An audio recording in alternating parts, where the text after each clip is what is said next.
So if you're watching this, Ken and I are live. People are going to be spilling in as we go. But welcome to the show.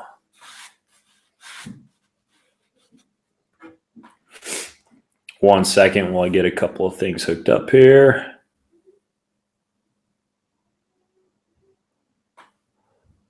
All righty. Cool. We are ready to rock and roll. I'm Ben Greenfield, of course, and across from me is Kenton Claremont. Now, before we jump into today's show, you may be interested in the fact that we are sitting at a Rebel desk, and you can get $40 off a Rebel desk. It might be 50 or 60. I'm really not sure. I don't remember. But use code BEN at rebeldesk.com. And you can also get a Rebel Desk chair as well if you use code Greenfield. So grab your Rebel Desk, which Kenton and I are comfortably lounging on. And I'm going to kick my dog out of here. Then we're going to rock and roll. Come here, boy. All right. So, Kenton. Yes, sir. Fellow Vandal. Yeah. Went to University of Idaho. What do you do? Right now, for most of my time, I'm a cowboy. I'm a rancher. I basically work at a big mommy factory. There's 700 cattle on the ranch, and we take care of them until they kick the cows out, and we take care of the calves and the mamas until it's time to sell them and fix fence and feed cows and all that. But the exciting thing that I do is I train people online. I train hunters specifically. Yeah. And then even a step up from that is the Train to Hunt Challenge. I run Train to Hunt Challenge races. Right now, they're all over the West. Everything Washington, Arizona, Idaho, Wyoming, Colorado. And I just put people kind of to the test to test whether they're efficient with it, with archery equipment, and see how fit they are. I want to pick your brain about the Train to Hunt stuff here in a little bit. But you and I have crossed paths before. I know that you ran a CrossFit facility in Spokane Valley, and even farther back than that, you were a baseball player at the same college that I played tennis for. That's right. Lewis Clark State College. Yeah, we were Lewis Clark State athletes, baby. Yeah. So you played baseball. I played tennis. I went on to University of Idaho, and I studied sports science. And you were up there as well. Yeah, I was. I was there studying sports psychology. So that's exactly what happened. Was I got out of undergraduate school and didn't make the bigs, just like, when you're a little kid, that's all you ever plan on doing is being a professional athlete, and that didn't pan out. So I started teaching, and I was teaching at a private school in North Idaho, and then decided, I really want to coach baseball again, but I have to go back to graduate school to do that because I want to coach college baseball. Mm-hmm. And so I went back to University of Idaho, and I thought there's nothing better to marry a kinesiology degree with a sports psychology degree to coach athletes, and especially baseball players. They're all psychos. Yeah, that's what I hear. No, that was the one sport I played until 8th grade, and I was the pitcher. And the joke, of course, is that I was the pitcher in the pitching machine league. So I was the guy who stood by the pitching machine and put the ball into the pitching machine. All right. And that was my big experience with baseball. A lot of professional baseball players on my mom's side, but I never really got into that sport as much as hitting the little green fuzzy ball with the racket. Yeah.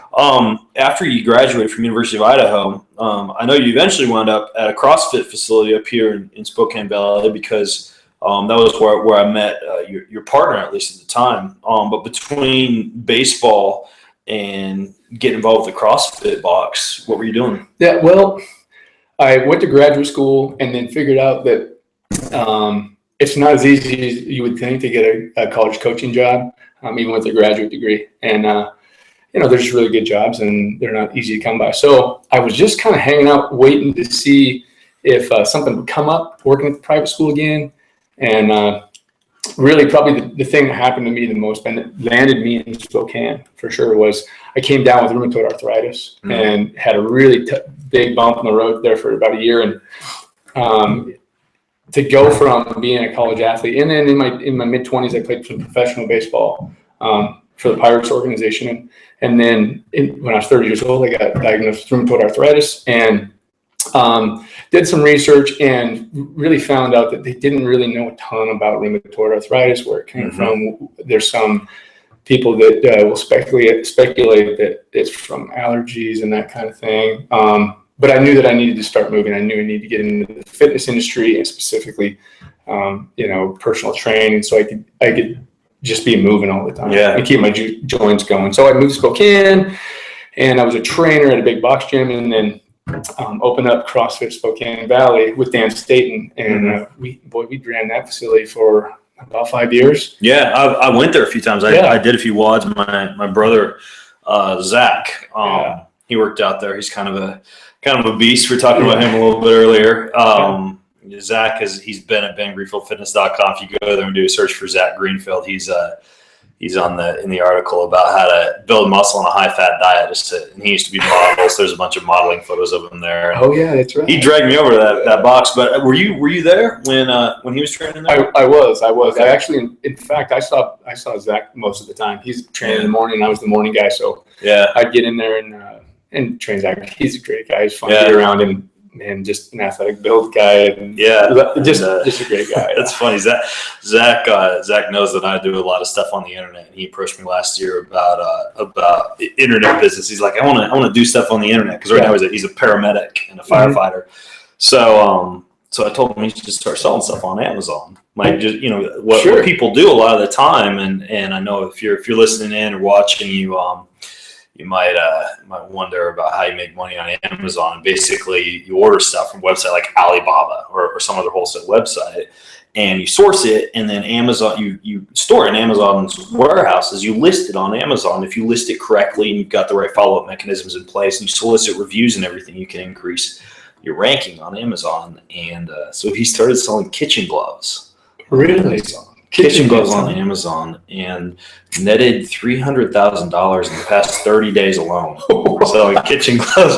So like pretty soon I'm going to have to come to him for a loan, because actually the margins on kitchen gloves are pretty good. Apparently, So he's rocking it. Holy cow. There must be a high demand for kitchen gloves. I guess so. It's the number one ranked kitchen glove on Amazon. So who knew? I know. Apparently Zach did. Yeah. So anyways, you ran this CrossFit box for a while, and I think that briefly, Dan, your partner at the CrossFit box, he had mentioned to me about this train and hunt program. I honestly, at that time, I wasn't that interested in hunting and hadn't really gotten into farming and gardening or anything like that. So I wasn't super interested in it. But then Shad Wheeler, I interviewed Shad in a show about endurance and hunting. Hunting could be used as a passive mode of fitness, and he mentioned your name as well. And then I looked into the whole train to hunt thing, and it's crazy. I mean, it really is pretty cool what you're doing, and I want to pick your brain a little bit about it, like I mentioned. But how'd you go from running the CrossFit box into doing that?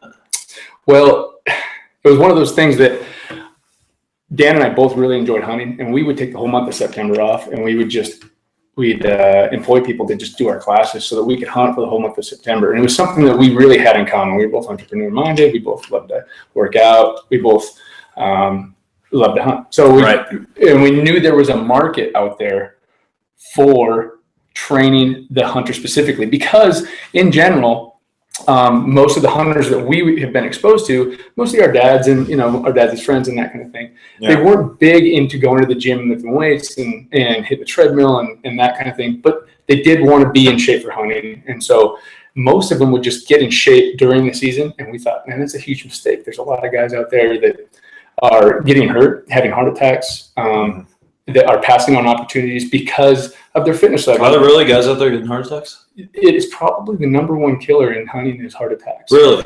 Now you have to consider that most of the hunting in the United States is done east of the Mississippi. Yeah. And so most of the hunting out there, and I'm not knocking the way those guys hunt out there, but most of their hunting out there isn't real physical. It's mostly their physical part is setting up food plots and setting up tree stands and working the ground. And sometimes they'll hire that out, and then they'll go out and they'll shoot a deer, and then they're dragging it out. And one of the hardest things to do. So they're not training up to the shot, and then they're having to drag it out. And then they're grabbing this buck and they're dragging it out, and within 200 yards, their heart rate is through the roof. Yeah.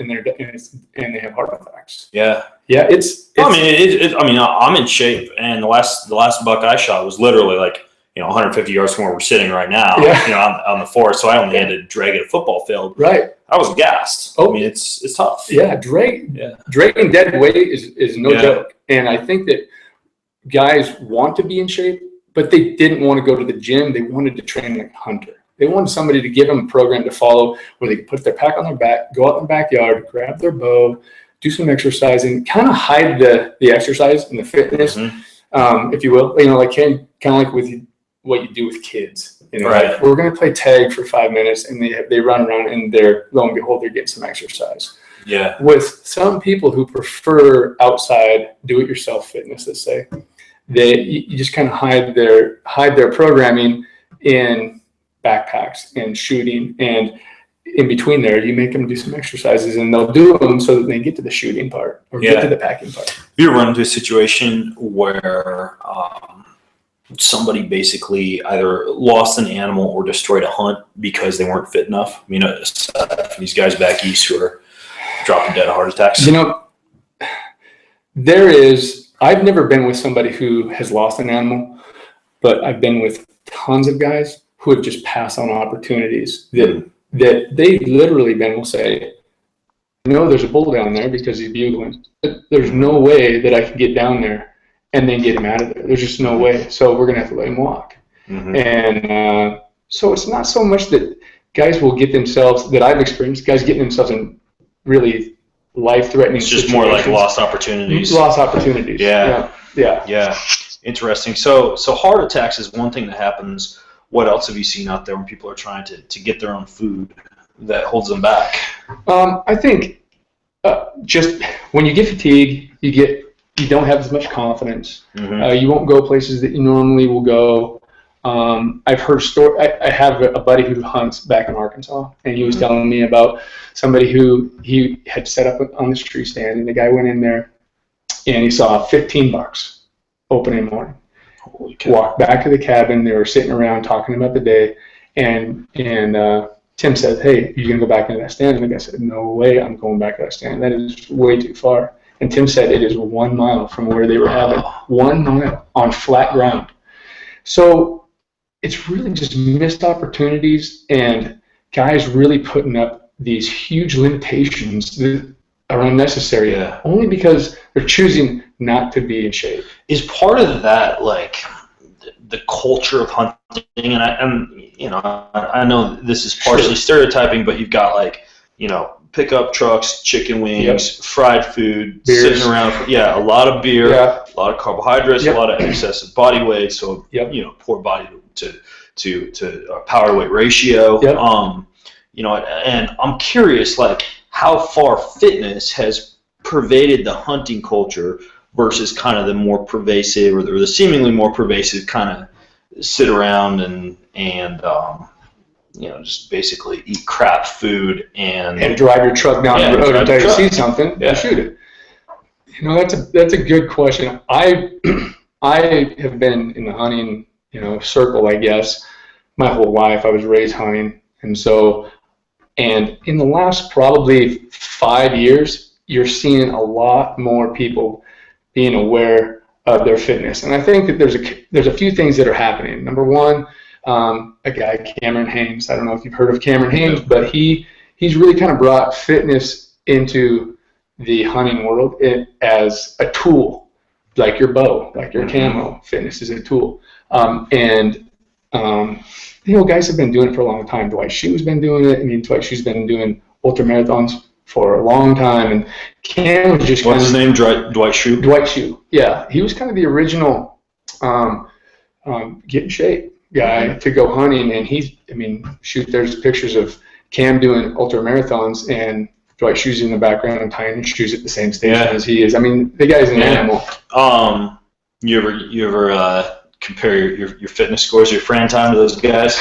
They don't do Fran. They don't do Fran. They're Crossfitters? No, they're not. They're not. See, I was, and I don't want to talk crap about people too much, but I actually went to Cameron's YouTube page yesterday because I knew you were coming over tonight, and I wanted to kind of check out what some of the other people were doing. Sure. And he looked like he was throwing around a barbell, doing some deadlifts or something like that. But he's not a CrossFitter. Or? No, Cam is his motto is lift, run, shoot. And Cameron Haynes lift, run, shoot. Lift, run, shoot. Cameron Haynes lifts, runs, and shoots every single day without exception. Without exception. That's what I believe Cameron to be known for. Is just his just doing it every day. Sounds like just like stubborn consistency. Yeah, exactly. Yeah. Stubborn consistency. Yeah. What do you do? Well, are you mostly still doing CrossFit? I do actually train hunt workouts. Which here's the thing about CrossFit, and a lot of people have asked me this: what isn't train hunt just CrossFit? Now, CrossFit has done a really good job, and again, I'm not talking bad about anybody, and I don't think this is going to come off bad, but CrossFit's done a really good job of actually classifying everything as CrossFit because it's constantly varied functional movements performed at high intensity. Now, they also say, and they have to make money off the CrossFit brand. That's right. Yeah. And so, if you lift a weight, it's CrossFit. If you run an ultra marathon, it's CrossFit. If you run with a bow and shoot, that's really considered CrossFit because it's constantly varied. The idea behind CrossFit is pull 3 exercises out of a hopper, and that's what you do for 20 minutes. Yeah. So everything is really CrossFit. What I do is a version of CrossFit, which is train to hunt, but specifically for hunting, which is a lot more weighted walks or light weighted runs mixed with a lot more like I do box mountain climbers and burpees and moving your body with weight on your back, just like you're going to be doing in the mountains, and then shooting your. When you say moving your body with weight on your back, do you mean that that you're doing your train to hunt WODs? Do you call them WODs? Same as CrossFit? I call them workouts. Okay, workouts. Yeah. Your train to hunt workouts. Are you doing those like wearing a weighted vest or rucksack or something like that, or you're just saying weight on your back like a barbell or dumbbells? Most of the time it's a pack. We'll do 200-meter interval sprints with like a 50-pound like sandbag. So do a 400-meter sprint, and then do 20 ground to shoulders, and then take 3 minutes to recover and do 4 to 8 rounds. Right. So it's most of the time I'm really trying to simulate, Ben. I'm trying to simulate that same movement that you're going to get in the mountains, because believe it or not, most hunters, they have to dust their backpacks off. Before hunting season, they'll be in the gym. They'll be doing bench. They'll be doing squat. They'll be doing curls. They'll even doing some elliptical, even some running. But then hunting season comes around, and they dust off their bow. They dust off their pack, and now they're going. And I think that's just a mistake. When you're using a pack, are you using like the nice like a Kelty internal frame pack, or do you just have like a crappy rucksack that you fill with weight and throw around? I use top of the line. I use a Kafaru pack, which is an internal. That was my mistake when I was training for SEAL Fit. Really? Well, I heard about the packs that they give you down there at US CrossFit, and they're literally like a $25, $30 pack you can get off Amazon. Oh, really? No frame. It's like a book bag. No, it's basically a book bag that you fill with sandbags. So I trained for that thing all summer, and if you look at my back, I've got scars going up and down my lower back because it rubs and the sand chafes and the weights bounce up and down in it. And I show up to SEAL Fit for the week-long academy that happens like before you jump into like the 60 hours of Kokora suffering. Kokora, baby. There's a bunch of guys there with like these fancy like internal frame packs. We're out rucking every day. And by the end of that week, by the time I got into Kokora, I was destroyed. Like my back, like my traps were destroyed. I just had no clue about choosing a proper backpack to carry weight in. But with you, when you're out there doing your train hunts, you've got like an internal frame, like good pack filled with weight. Absolutely, and we actually do gear review videos showing people how to properly fit yourself to a pack. Right. The importance of not saving your good pack for hunting and using your book bag for training, because you're going to spend way more time in your training bag than you are your hunting bag. You can always just wash it, because you don't want to end up with scars. And that's the problem. Is just like your traps are all you get tired all the time, and you're just destroyed. So before I ask you a little bit about what goes on at these train to hunt competitions that you put on, help me wrap my head a little bit more around like what your workout looks like start to finish. Like what's like one of your go-to workouts as far as how you guys are warming up what you're doing during the workout as far as carrying around these dead weights and stuff, and then what happens after. Okay, so and by the way, one of the reasons I asked this is like if you look at a CrossFit WOD, you look at 20, 40 minutes. You look at like a SEAL Fit WOD, right? So like Mark Divine stuff. Okay, that's the warm up, and you're out there for like 3 hours in the grinder. So I'm curious what it is that you're doing. So I still have to cater to guys who have families and they have a limited amount of time. So during the week, and most of the time, we always do some sort of a dynamic warm up, which includes, you're doing everything from hey boy, go ahead. Doing everything from giant walks to come on. Giant walks. Yeah, you're doing it. What's a giant walk?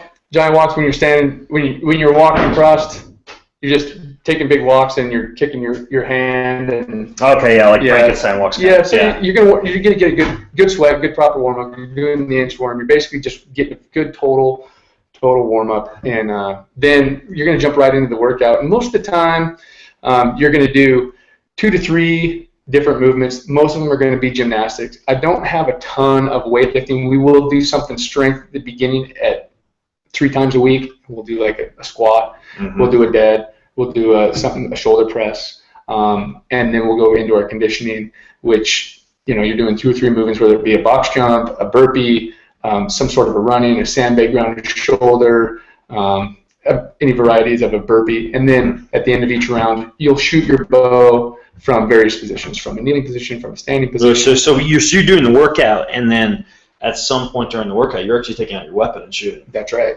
That's right. That's right. So it's while you're gassed, or somewhat gassed. It is. The idea is to teach. I get that question a lot too. Aren't you teaching guys bad habits by having them pick up their weapon and they're all wobbly and their brain's not functioning well? And I argue that when you're hunting and you've been walking all day, you're going to have some fatigue. And when it happens quick in the woods. And I mean, you've hunted before. It seems to happen pretty quick. And your heart can jump. Yeah. You're not clear-minded. So it's a really good opportunity to teach yourself a shooting routine. Like, you're going to do 2 box breaths, and then focus. I'm going to drop, bubble, anchor, shoot. Mm-hmm. So I am stressing them out and then having them shoot. You guys use the box breathing, huh? The count in, hold. Hold. That's so good for settling down. It is. A lot of I guess I've never had the opportunity to actually do a full box breath before taking a shot. But I don't hunt out of stands or blinds or anything. I'm just usually standing behind a tree. Yeah. But as far as sympathetic nervous system activation goes, the ability to quickly settle it down is something that I think can be taught. Whether it's alternate nostril breathing or box breathing or just like getting yourself quickly from one mindset to another. So that's interesting that you do your shooting during the actual WOD. That's right. How do you set that up? Like are guys off working out by themselves, like out in the trees, just out where they've got a little bit of range to shoot from, or are they just like doing this in their backyard shooting at a hay bale or something? All the above. Most guys are doing it at just in their backyard, and some guys are doing it in their workout room, and they're shooting at 5 feet. Right. In their house, and some guys are going to a range, and some guys just don't have access to anywhere to shoot, so they're doing the workout minus the shooting. Yeah. So and then Saturdays is always a big long day because hunting is usually a long day. It's usually you don't see the long days in CrossFit. You don't see those long days, and I think it's something that is really missing from the gold standard. Yeah. Is they're trying stamina. Yeah, they're trying slow twitch stamina. Yeah, they're trying, but it's still not. It's still, in my opinion, it's still kind of the missing X factor. Yeah, that's why I think arguably, even though I haven't run into many of your trained to hunt devotees yet, I think that the average good Spartan athlete, for example, or obstacle racer is better than a CrossFitter because of that endurance component. Sure. Like one of the guys that I hang out with, Hunter McIntyre, he can lift just as much weight. This gym that we're next to, we're working out. He can throw weight around. Yeah. But the dude can also just take off and run a half marathon in the mountains. It's nothing. Yeah. And I agree. That's kind of the missing component. Is the stamina and the endurance. It is, and I mean, they've got a lot of things going for them, and I really enjoy CrossFit. And it's really when I discovered CrossFit methodology, I guess is the best way to describe it. It really made me. It was something I've been looking for forever, because since I was a little kid, I have been a 4 to 5 sport athlete. I mean, I played football and then wrestled and then did track and then played baseball. And when I could, I played basketball. I mean, I did everything because I was pretty darn good at everything, but never really great at one thing. And so when I found the CrossFit methodology or the philosophy behind it, I thought that's exactly what I believe people should strive for, is to not be too one-sided. And when I first discovered the whole idea of this, cross-training has been around for a long time, but when it was actually put into words and I read it about, it doesn't matter if you can run a 4-minute mile if you can't do a single pull-up, because it just doesn't seem to be in your best interest. But even with CrossFit, right? Like, from a functional standpoint, they're not doing the endurance. But the other thing it sounds like you have is you gotta, during the workout, engage in accuracy and precision and in firing a weapon. Always a bow or ever a firearm for those reasons. I do. There has been a couple people who have done with a firearm, and I tell them that really your only alternative is either work out at a firing range, which has its risks, or you can dry fire your weapon and just put a dot on the wall, get behind the gun, squeeze, click, and then go off and do your paintball gun. Yeah, something like that. But most of the guys I have right now are bow hunters, only because I think just out of necessity, most guys who do, and I'm generalizing, but most guys who do a lot of the deep backcountry stuff are mostly bow hunters. Why is that? I think it's just because the mentality of a bow hunter is more adventure seeking. I think that's why people bow hunt. That's why I bow hunt. I've been asked the question many times if I rifle hunt, and I said, "Oh yeah, I rifle hunt." I've done it. Well, why do you bow hunt? And I said, "Well, it's because I'm not that hungry." Yeah. Because if I'm hungry, I'm not bow hunting. Right. And that's kind of where that's why the bow hunting population, I believe, is building so quickly. Is because we're adventure seekers. Right. We are men and women who are seeking adventure in the things that we love in nature, and so. But it's still functional. You're still eating what you shoot, right? Completely. Yeah. Absolutely. And you'd be hard pressed to find a bow hunter who isn't a real respectful to nature and an animal, and they're super diligent about meat care in the field and that kind of thing. And for the most part, the guys that I hang out with and choose to put myself around, they're all real diligent about the animals that they take, because there's something special about an animal giving up their lives so that yours can go on. What's the most challenging place that you've ever hunted where this fitness has really been put to the test for you?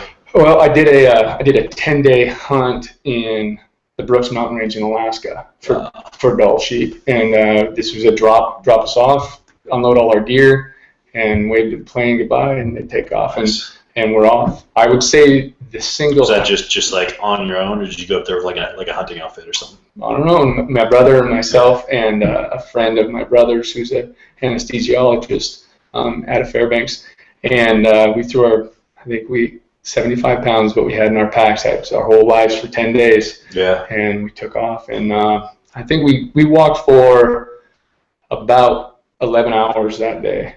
And that was probably one of the hardest days that I've ever come across, because we got dropped thinking that we were probably 8 miles from where we wanted to pitch camp. And as soon as the plane took off, we dropped our map and started looking. And we were like, we are 11. We're 11 miles from where we thought we were being dropped. Yeah. Then, so we took off. We walked that. When was this? This was last year. Okay. Yeah. We walked 11 miles, and then and we're pooped. I mean, we just walked 11 miles in the tundra, and tundra's kind of like walking on a waterbed. Right. Right. So it's not real easy stuff. And now we decided we're going to turn and go up. We're going to gain 3,000 feet elevation. So we have to walk a mile to the river, and we fill up our 6-liter bags of water, and then we hike back and then hike up the mountain 3,000 feet. We got there at 11 o'clock at night. Wow. And at that time, it's early August. It's basically light year round, or the whole 24 hours. Right. So yeah, we were there at 11 o'clock. We're like, man, I'm bushed. We looked at our watch. Well, no wonder we're bushed. We've been walking for 12 hours. So that was probably the single most challenging day. That was the first 12 hours of 10 days. That was the first 12 hours of 10 days. Yeah. We ended up shooting 2 doll sheep about, I think it was like 13 miles from the airstrip. And so I packed out my pack and then an entire sheep 13 miles. How much weight was that? It was 145 pounds. 145 pounds. How did you pack out the sheep? Did you put that in your pack? Yep. Did you quarter it and everything first? Yeah, boned it out. We cooled it. Yeah. We cooled it by the creek. And funny story, because we shot a doll sheep on opening day, and then we took care of that one and put it down by the creek so it could cool, so that bacteria didn't grow on it and stuff. Right.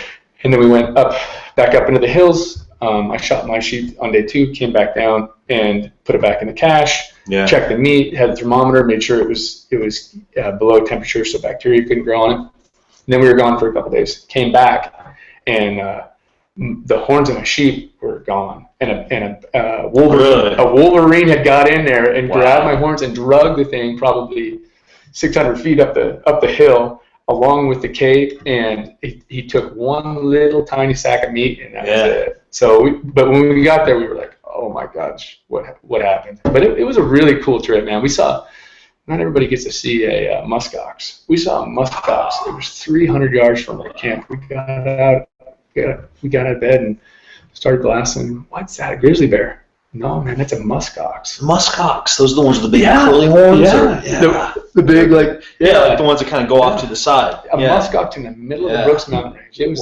It was a pretty cool sight. Wow. Yeah. That's amazing. Yeah. Amazing. So these train to hunt challenges. Yeah. I've been to your website, traintohunt.com. Yep. And you've got these competitions that are in a bunch of different states. So there's one in Idaho and one in Washington. There's not a lot of videos on there or much, showing too much about what happens at those things. Right. But what is a train to hunt competition? What goes down at that? Okay, so it's kind of on purpose that it's kind of secret. It is. It's a little bit on what goes on in each competition, because I want people to be training, everything. Yeah. I don't want them to. Well, that's how Seal Fit was actually. When I went down and did Seal Fit, you had no clue what you were going to be doing. You just showed up, and the recommendation was, "Hey, do the WODs, the Seal Fit WODs, and you'll be good. You'll be ready." And that was the truth. But it was very similar. It was a secret. It's kind of weird. Yeah. Side note, that Mark Devine, he's an interesting guy, man. I watched a podcast with Barbell Shrugged and him this morning. He's a really interesting cat. Mark Devine's cool. I was actually just down there a couple weeks ago at his Unbeatable Mind Summit, and the dude is just a beast. I mean, he's like 50 now, I think, and just killing it. Yeah. Just a remarkable guy. It's just really interesting. All right, so at the Train to Hunt Challenge, what happens is it's a 2-day event, and we run qualifiers. This year we have 7 qualifiers, and you have to qualify for the national championships. Now, keep in mind, Ben, that the first year that I decided to take on the Train to Hunt Challenge, I had no idea if anybody would do it. And the reason I even came up with it was because I launched the website and had a lot of people come in and start training, and they'd peter off about. So you're putting out your workouts. Putting on my work daily. Yeah, daily workouts. People log in, they download their workout. That's right, and just like CrossFit.com. Yeah, basically. And I just noticed membership was really petering out right around November, and the reason is because everyone needs something to train for. And how long ago was this that you? This was launched this site. Coming up on 5 years ago. Okay. Yeah. So we ran it 1 full year, and then the next year was like, we're not gaining any ground here. We need to give these guys something to train for. So I came up with this idea to put guys through, basically a challenge course, and it was just the challenge course. It was just, I'm going to have them run, do a few exercises, shoot, run, do a few exercises, shoot, and then take their time and then analyze how they shoot and then subtract accuracy. That's right, and subtract time from their total run time or add time to their total run time for a overall time, and then place them and see how it works out.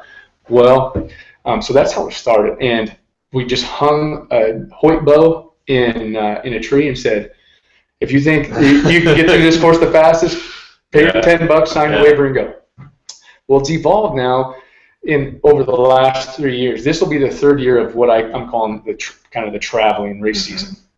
And last year was the first year that we did a national champion, because the first year I tried to set up each course so similar that I figured if I could just take whoever had the fastest time through the course, I could just crown them the national champion. Well, it's really tough when you're talking about setting up a course in Arizona and Colorado. Like, you couldn't get a whole lot different topography. It's the same problem they run into at Spartan races, right? Yeah. Like, they've got some courses that are good for the what they call the skinny mini runners, and some courses that are very catered to the big strength and power athletes. That's right, and it's tough to compare those two. You know, this race winner versus this who really winner. Truly is the best. That's right. Yeah. That's right. The best, fittest hunter. That's right. So last year I said, let's bring them together. I'll take the top 5 placers in each division. We'll put them together, and we'll just put them head to head in Colorado, and we'll see who ends up winning.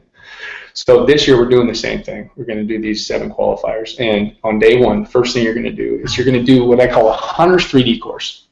And partially the Train to Hunt Challenge course was born because of the standard 3D shoot is just too boring. If you've ever been to a 3D shoot, which you probably haven't, but here's the standard 3D shoot. You basically get in line at target 1, wait for the group of 2 to 6 people that are shooting in front of you to get done, and then out of the way, and then you shoot the next target, and then it gets backed up. It'll take you 4 hours to shoot 20 targets, and the targets are progressively farther away in 3D, aren't they? They're 20 to 60 yards, and most of the time, sometimes you use rangefinder, and so you know how far it is. Sometimes they don't let you use rangefinders, and that's usually what that whole idea, what that is testing, is your consistency, your accuracy, and your ability to judge yardage. Well, I put a spin on it and said, that doesn't feel like true hunting.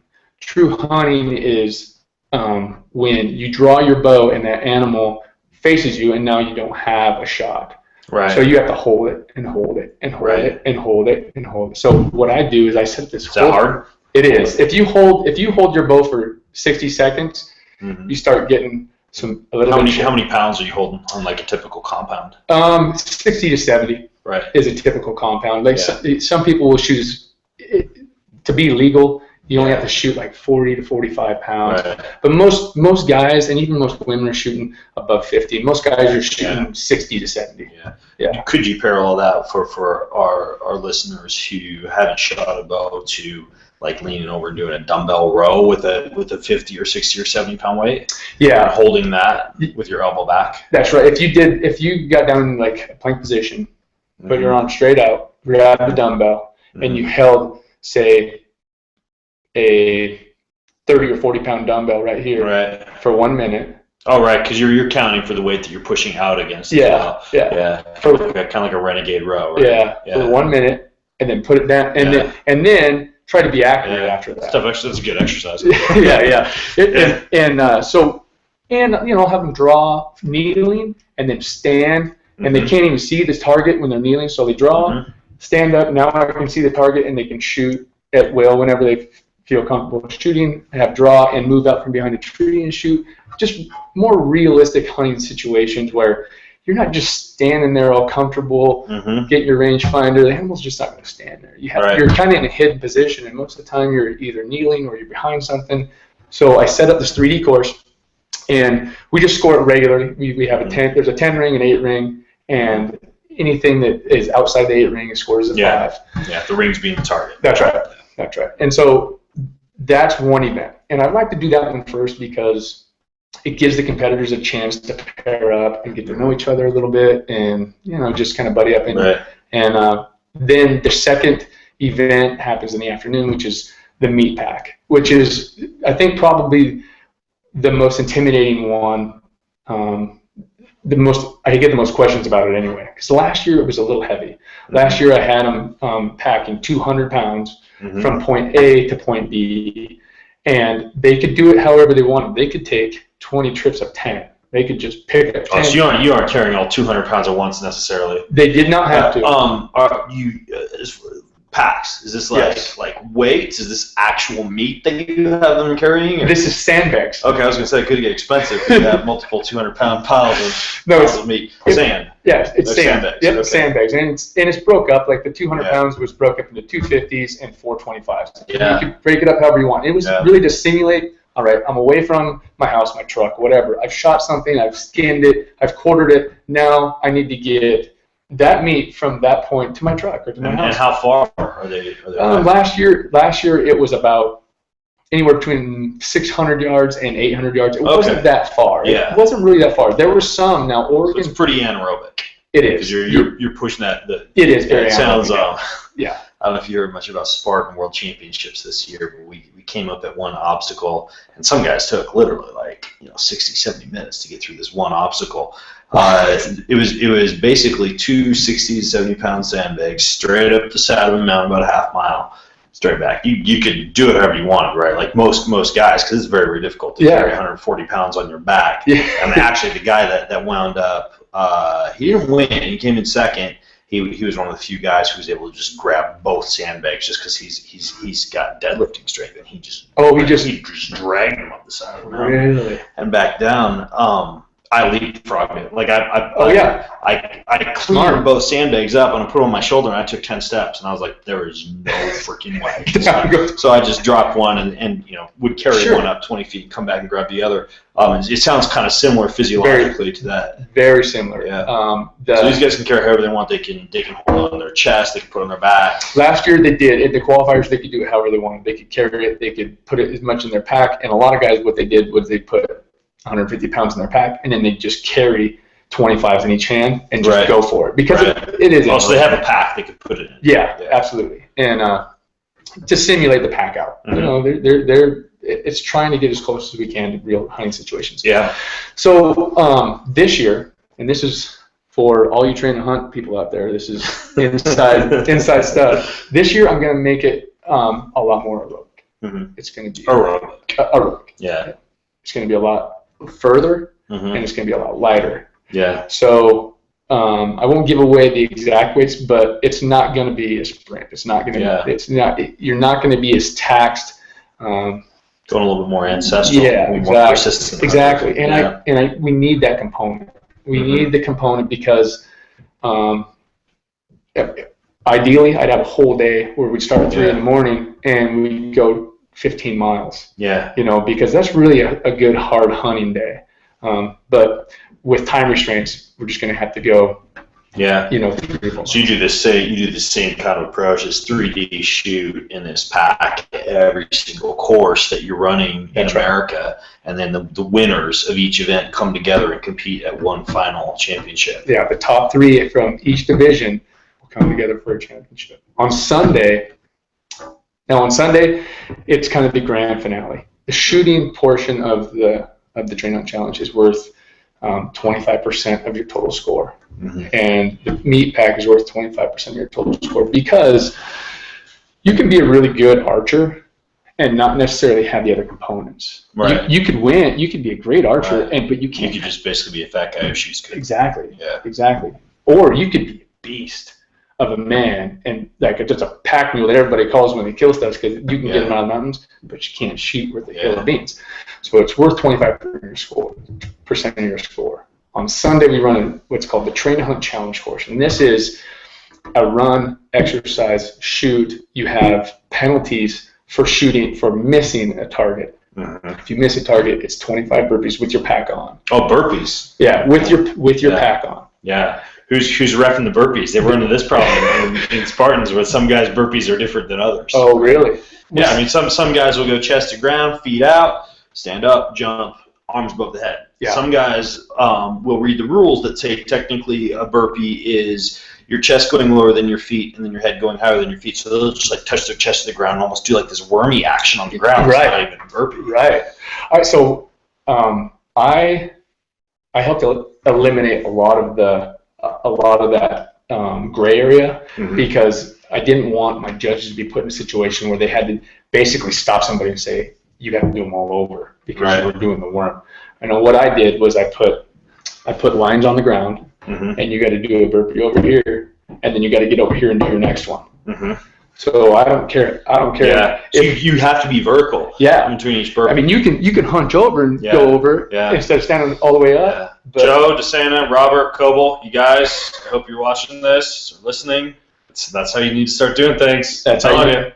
That's how you do it. Ken's figured it out. Yeah, that's right. It's 2 vertical lines. 2 vertical lines. You do burpee over here, burpee over here, burpee over here, and that way, if you're touching your chest on the ground over here, you have to get up and walk over here. Yeah. Of course, what they're doing in the Spartans now is they've got a GoPro at each of the burpee station. Yeah. The penalty stations, and if you're on the podium or you're in the cache or you're in any position, they'll review to make sure that you did. In this case, it's 30, so they'll check your camera footage to make sure that you really. So they have a good 4 to 5 hours between the end of the race and the award ceremony for you to be able to dispute or for them to be able to review footage from the top finishers. And so then they just started doing that with cameras. And they have to do that with a Spartan race because you guys are, I don't know how many guys are running at a time, but. And there's a lot of, it sounds like you don't have a ton of burpee stations or. We have 6. 6, okay. Six. A fair amount. There's 6 possible burpee stations. Some people only end up doing, 25 burpees at the burpee station. So, for instance, man, we'll go run and then we'll go 50-pound sandbag ground to shoulder. Bag has to touch the ground. The bag has to get on your shoulder, and you have to stand up. Yeah. Now there's been some in the past, some judges saying, I'm having a tough time having some people stand all the way up. So this year, what I may do is have them touch the ground, and they got to throw the sandbag over their shoulder, and then turn around and throw it, and touch the ground, and throw it over their shoulder. Just to alleviate some of that gray area. I want it real black and white. You did it, you didn't. That's it. We do. And then they'll shoot, and then they'll go on to the next station, and they'll pick up a 70-pound. Carrying a bow with them in between stations. Carrying their bow, yeah. Always having your bow. The bow always has arrows in the quiver, or your arrows are in your backpack, too, so you don't fall on an arrow when you're running. You get to the next station, you do the exercise there, which is, they say it's 400-meter run up the hill with a 70-pound pack and your bow. So you go up and around the cone. Judges just make sure they see you go around the cone, come back down, shoot. If you hit the target, you're not doing chip timing yet. No, we're not yet. But it's around the corner. It is. It's something that as we get bigger, it's just an obstacle that I continue to have to get over is how to deal with more people. How can I be more inclusive? Yeah, that's the trick is scalability. I mean, have you done an obstacle race before, like a Tough Mudder or Spartan? It's on my list of things. You'd probably be pretty good at it if you put together these train hunt competitions. And they've run into a lot of scalability issues as far as you have your elite waves that go and they can go fast and the obstacles aren't gummed up. But I've gone back after running in the elite wave and helped others through other waves. And I mean, sometimes you're standing there for 5 minutes just waiting to get on an obstacle to complete it. It's not a race anymore. It's just kind of going through it. That's right. So who wins these things? The right guys. They do. I did a lot of thinking about how to avoid allowing the professional shooter to win and the cross-country runner who takes their recurve and just kind of flings arrows as they run by from winning. And that's where the 25 burpee penalty comes in, and that's where the meat pack comes in. The guys who win these are legit shooting fit guys. They do you compete or you just you just ref them? I don't. I usually run the courses once I set them up to see if there's any snags, if there's any places on the trail where somebody could get lost or anything like that. But unfortunately, I don't get to do my own. These guys are pretty fit, huh? These guys are pretty fit, man. There's some guys out there, God bless them, man. They just get out there, and it's not really about competing against others. It's about being able to say, I did this. I got out there and did it. And you probably see a lot of it in the Spartan race, but you wouldn't guess the guys are competing when it's all said and done because there's a lot of camaraderie and kind of we're all in this together and a lot of pats on the back and Like I was telling somebody prior to the national championship was that because it was the first time they'd ever seen a CrossFit or a train to hunt competition. Right. And I said, this is going to be the only place you'll ever see somebody go up, hand somebody a water, help them out with their backpack, take their bow, make sure they're okay, and they have no idea. They've never talked to this person before ever, and they're a competitor. Yeah. It's a real. There's a lot of friendships built in these competitions, and a lot of. I think that what happened, Ben, is that kind of the high motivated, elite, kind of out of the box fitness guys. I think a lot of times we feel like we live on an island because our whole lives we've had a tough time finding training partners and finding hunting partners and finding people who kind of tick the same way we tick. And what I'm finding is that these competitions are attracting a lot of these guys who felt like they lived on an island for a long time, and they all come together and they find out they're like-minded, they live close to each other. There's guys right now, there's 15 guys right now in Colorado that get together at least twice a week, and they work out specifically for the Train Hunt Challenge because they met at the Train Hunt Challenge last year, and they're going to do better this year. How many people are doing this? Do you have any idea? Yeah. Last year, I think we ran 460 total people through. So it's pretty small scale still. Yeah. And I really am trying. Is that how many people are doing the competitions? Do you have more people than that actually going to your website and doing the workouts? Right now, there's somewhere between 400 and 500 people doing the workouts every day. And the competitions are drawing between 400 and 500 people. And then the spectators are coming in. Again, this will only be the third year of the traveling competition, and I don't advertise. I don't. Yeah. I do some flyers. I get some guys some boots on the ground at each spot and have them spread the word. But inevitably, it always comes about that I'll go to a site and start setting up, and somebody will say, "What do you got going here?" Oh, it's the Training Hunt Challenge. Oh, I never heard about it. And he's local, and he's an archer, and. Where do you do these on private land, like ranches and stuff like that? Or? No, what I do is I recruit bow clubs from different towns, like in Eugene, the Cascadian Bowmen. I give them a call and say, "Hey, do you guys have anything going on this weekend?" And they say, "Well, I don't." I said, "Well, this is who I am. This is what I want to do. This is what I'll pay." So you can use their 3D range and everything. Yeah, I use their targets in their range, and I give them a percentage of the entry fee. Yeah, and it works pretty well. Because everything's already set up. I have targets there. I would like to get on a little bit bigger scale and possibly be able to run more people at a time. So I can. Right now, I'm kind of walled up at about 130 people per event, just because of the logistics. You can't have somebody waiting. You can't. Right.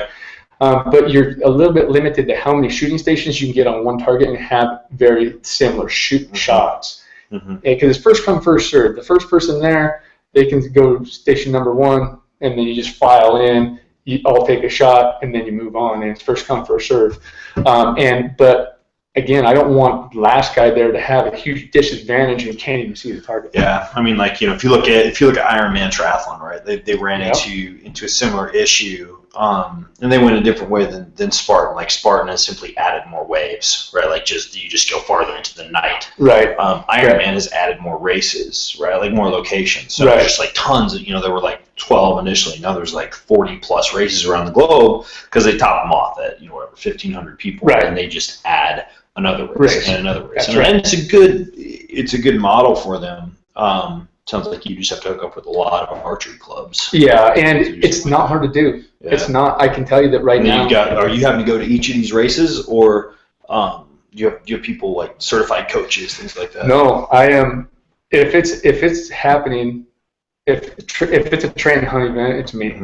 If it's a workout, if it's an event, if it's an email, if it's a phone call, I wear all hats right now. Yeah. But I do have some guys lined up that are. This is a training year. I got 6 guys right now that are lined up that just really want to be part of it and see the future in it and want to be direct. And so I'm calling them future directors. And so I'm going to train them on how to facilitate an event, start to finish. Yeah. And then next year I'll turn over the events to these 6 guys, and then I'll expand. I'm going to go to Texas, Pennsylvania, California, and I'm going to try and get another one out there in the East Coast somewhere like Arkansas, Alabama, someplace like that. But then I'll get 2 or 3 phone calls a week about how can I get a train hunt challenge in my state. Yeah. Wow. And I just there's just not enough for me to go around. Yeah. So that's a smart move though. Get more boots on the ground. That's right. Yeah. That's right. And I did contemplate, you know what, let's just go huge. I'll figure it out when we get there. And then I decided, really what I need to focus on is making a really great event. And if you have a great event, people will travel. People will come to you. If you have a great event, people will travel miles and miles to come to you. Yeah. So of course the other thing Ironman did is they started charging like $1,000 to race. So there's that. Right. So they have a few more logistics. Yeah. Exactly. Yeah, but they're also not shooting arrows. They're not. Like that. They're not. They're swimming. Do you guys do water? Do you have any water crossings in your Not yet. Not yet. Yeah. This thing is going to take on a life of its own, and the limitations. The lid's off the jar. Yeah, no, it will. I mean, I guarantee that as people become more aware. I was actually talking to Tawny Prazak from Endurance Planet this morning about this. We were doing a podcast. She was asking me about fitness or nutrition trends for 2015. Yeah. And so people are going to become more aware of the functional and the psychological and the physical benefits of gathering your own food. Whether gathering your own food is spending time in the backyard garden, pushing a wheelbarrow around, or trekking up a mountainside to get an animal. Right. And I think that form of functional fitness, right, rather than just exercising for exercise's sake, or exercising so you've got the top number on the whiteboard, right? You're actually exercising to bring back food to your family, or to provide for somebody. If it's not you, for somebody. And I think like that's, to me, the ultimate form of functional fitness, right? For sure, you're speaking my language, man. Yeah. I mean, to me, that is the ultimate goal, is to be the ultimate provider. And I listened to the Man Show. Is that what it was? They had the guy on Man Show. No, the Art of Manliness. The Art of Manliness. The Art of Manliness. Yeah, Brett McKay. Yeah. Good guy. And the providing portion of that, I was like, you hit spot on. Whether you're providing meat or growing a garden, or it's some way, shape, or form, you are constantly providing for your community, whether it just be your family or your neighbors, whatever that might be. It is part of something that I take pride in. It's something that, do we have to hunt in order to survive? The answer is no. But there is something really pure about knowing exactly where that meat came from, how it was handled from the time it was killed to the time it was in your stomach. Yeah. And the fact that you were able to do that and you were able to provide that for your family, it's just a different world we live in now than it was, just 50 years ago, or not even that long ago. I mean, number one, there wasn't that many bow hunters. Yeah. Because you only bow hunted if you couldn't afford a rifle. Right. And number two, it's everything's really that. We get into this whole thing about America being lazy, and we're getting bigger and bigger because of convenience. And I think that if the heart of people, they really do, and maybe men specifically, they do want that adventure. They want to fulfill what their ancestors were doing. I believe that technology is probably advancing faster than our DNA, and so we have this rub that goes on inside of us about, we're fighting ourselves about wanting to provide and wanting to be out in nature, and we feel, and wanting to play that role. And yet there's a lot of things that happen in society and the community in the United States that are saying that may not be all right. Yeah. No, I mean, get out, get your hands dirty. You experience life. That's what you hear a lot of people say about like obstacle racing, is like the first time they get their back all cut up with barbed wire across the finish line, bleeding with their feet burned from jumping over the fire. It's like, you'd think they'd be just bawling at the finish line, and it's the first time that they've actually lived. Yeah. Or the first time in a long time since they've been a kid that they've just like gone out and just played and gotten scraped up. And it's a very, very cool feeling. That I think we'll see more and more people tapping into. Absolutely. And, I personally have gotten pretty good at being gassed and nailing a target from 30 feet with a spear. So I may have to take the next step here and grab a bow. Yeah, I'd love to see it. And try out one of these competitions. So I'd love to they sound pretty sick. So Ken Claremont, trainhunt.com. Yes, sir. Thanks for coming on the show, man. You bet. Thank you. It's an honor. Thank you. All right, folks. Thanks for tuning in.